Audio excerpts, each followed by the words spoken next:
Why are math professors so fond of chalks? September, 1996. A newly minted teaching assistant walks nervously, but with an air of confidence, into the classroom.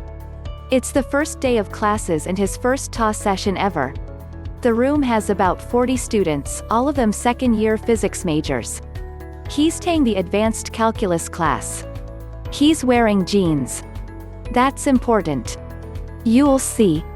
The new TA spends an hour talking about gradients and divergences, functions from RK to RN, and a bit of administrative issues.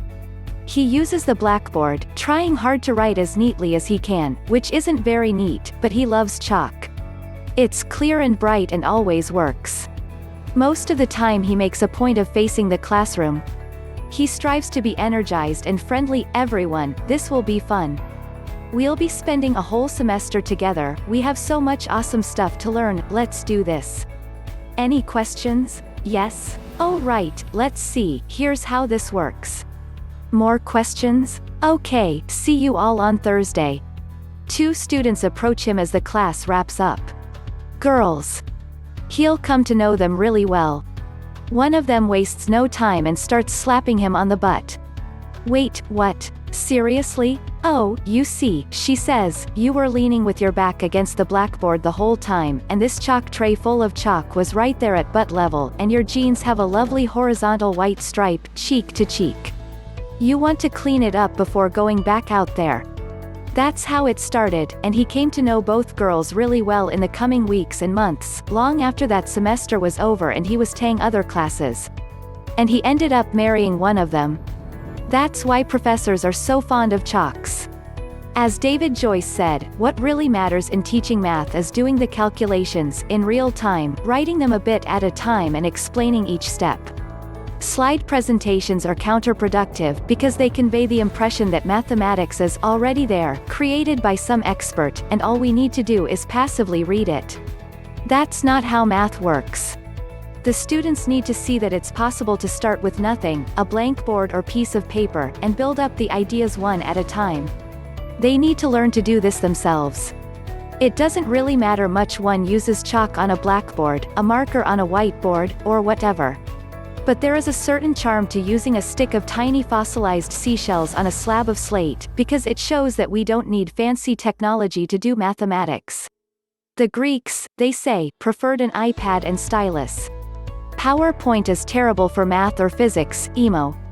I want to explain the equations as they appear. I want to tailor the display as I go along, to emphasize various points in response to questions. And I want students to think along with me as the equations evolve in the solution, derivation at hand. Finally, I want to display a few fundamental equations definitions on a sideboard throughout the class so that I can literally point to them, maybe with a laser pointer, to remind students of where I am getting the equations, laws that I am using. It is just possible that, with massive prep, I could do this with AV equipment, but it would be a lot less organic. Whiteboards with dry erase markers are better than AV, but not as good as chalk. Consider, I walk into a classroom and there are about 45 markers lying there. However, only 5 of them actually work, all the others are either dried out, drained of fluid, or have mushy tips that leave terrible, unreadable script. Which ones are the good ones? I can't tell without uncapping and trying out each one. This wastes time. Then, after I use one, I have to recap it every time I pause, otherwise it will dry out. And, if I use multiple colors, which I do, to emphasize different steps, I must recap markers constantly.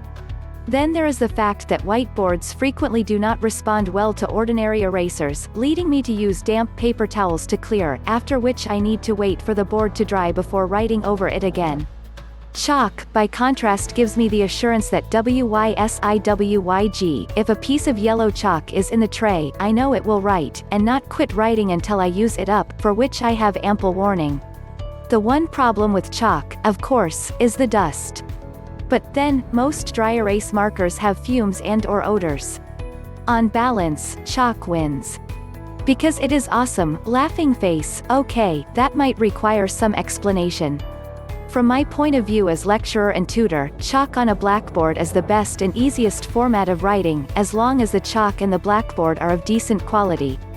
I don't mind writing on whiteboards, but it's harder to write nicely, and the text is harder for students to read.